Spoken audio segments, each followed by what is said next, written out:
अस्सलाम वालेकुम, welcome to my YouTube channel notes की दुनिया। पहले आज का जो हमारा टॉपिक है वो है the character in the ultimate safari. पहले हमने इसके राइटर की बायोग्राफ़ी पढ़ी थी और फिर हमने इसकी समरी पढ़ी थी जो कि लिंक डिस्क्रिप्शन में है। और आज का जो हमारा टॉपिक है वो है करेक्टर्स। इसके जो मेन करेक्टर्स हैं वो बेंटिट्स है, डॉटर है, फादर है, ग्रैंडफादर है, मदर है, ग्रैंड मदर है, लिटिल ब्रदर है। जो फर्स्ट ऑफ ऑल हमारा पहला करेक्टर है वो है द बेंटिट्स। अब बेंटिट्स जो थे वो एक ग्रुप था। The antagonist of the story are the bandits and the white people. अब ये ग्रुप था, एक गिरोह था जो लूट मार करता था, उनको बेंटिट्स का नाम दिया गया है और ये थे एंटागनिस्ट थे स्टोरी के। The bandits makes the lives of the villager miserable from the very beginning. इन्होंने क्या किया था कि जो गांव में रहने वाले काले स्याह लोग थे उनकी ज़िंदगी बहुत ज़्यादा अज़ाब में मुब्तला कर दी थी। अब जो देहाती थे, जो विलेजर्स थे, वो शुरू से ही इनसे बहुत ज़्यादा तंग थे और ये उनको लूट लेते थे। जो बेंटिट्स थे लूटना स्टार्ट कर दिया था इन्होंने देहातियों को। अब कम्प्लीटली तौर पे इनको लूट लेते थे, ना इनके पास खाने के लिए कुछ बचाते थे और ना ही पीने के लिए, और इनके पास कुछ भी नहीं होता था। और कभी कभारी ये जो बेंटिट्स थे वो मार भी देते थे। अब ये जो बेंटिस्ट है वो गोरे लोग हैं और ये जो हुकूमत है वो ज़्यादातर इनकी चलती थी। जो काले लोग थे वो के उनको इन्फीरियर समझा जाता था और ये जो बेंटिट्स थे इनको सुपीरियर समझते थे खुद को।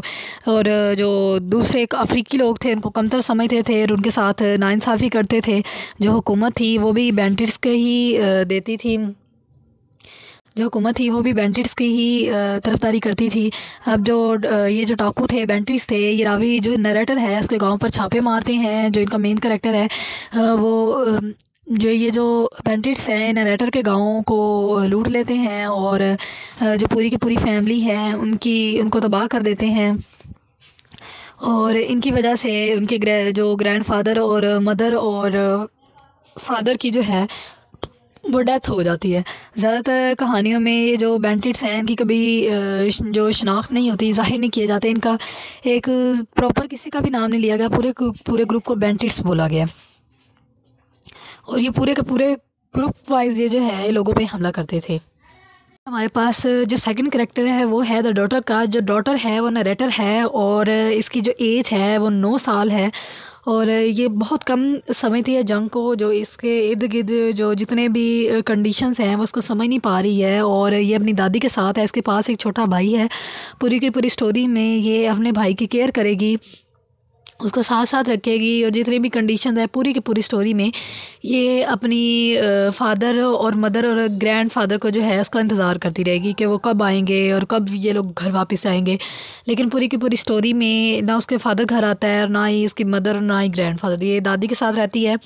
दादी के साथ पूरी की पूरी कहानी में ये इसकी जो फेस है सैड है और बहुत ज़्यादा गंदा जो है अगली दिखाया गया है कि इसकी फेस पे मक्खियाँ बहुत ज़्यादा बैठ रही हैं, जिसकी कंडीशन है वो बहुत ज़्यादा बैड है।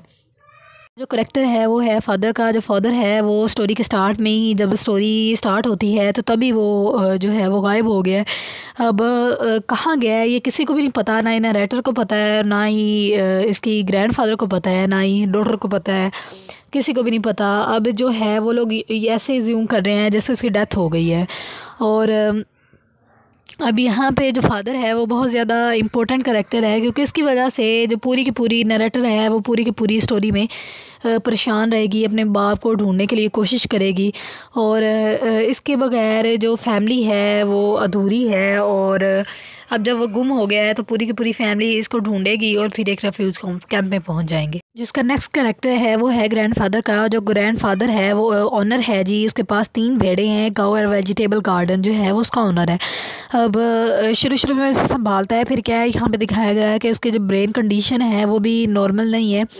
तो वो बाहर चला जाता है, बाहर जाके गांव में गुम हो जाता है। और इसको आप पूरी की पूरी स्टोरी में किसी को भी नहीं पता चलता कि ग्रैंडफादर किधर गया। जो ग्रैंड मदर है वो ढूंढती रहती है अपनी बेटी के साथ, डॉटर के साथ ढूंढती रहती है लेकिन वो नहीं मिलता। तो एंड पे वो एज्यूम कर लेते हैं जी इसकी भी डेथ हो गई है। जो नेक्स्ट कैरेक्टर है वो ग्रैंड मदर का है, मोस्ट इम्पोर्टेंट कैरेक्टर है और ये प्रोटैगनिस्ट, स्टोरी की प्रोटैगनिस्ट भी है।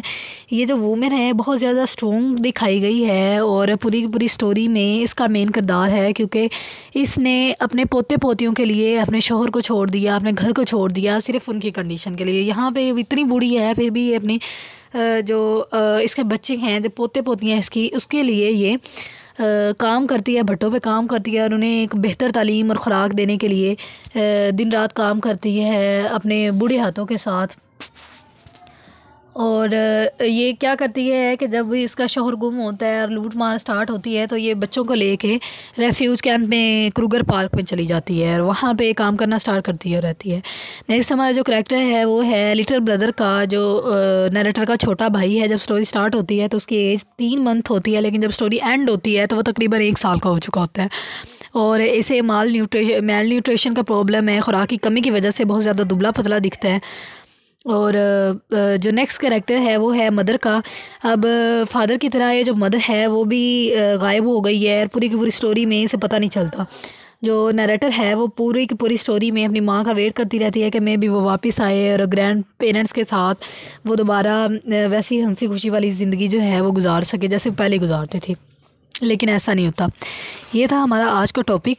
उम्मीद है आपको वीडियो पसंद आई होगी। अगर वीडियो पसंद आई हो तो लाइक करें और दोस्तों के साथ शेयर करें, बेल आइकन को ज़रूर प्रेस करें ताकि हर नए आने वाली वीडियो का नोटिफिकेशन सबसे पहले आप तक पहुंच सकें। मिलते हैं नेक्स्ट वीडियो में, तब तक के लिए अल्लाह हाफिज़।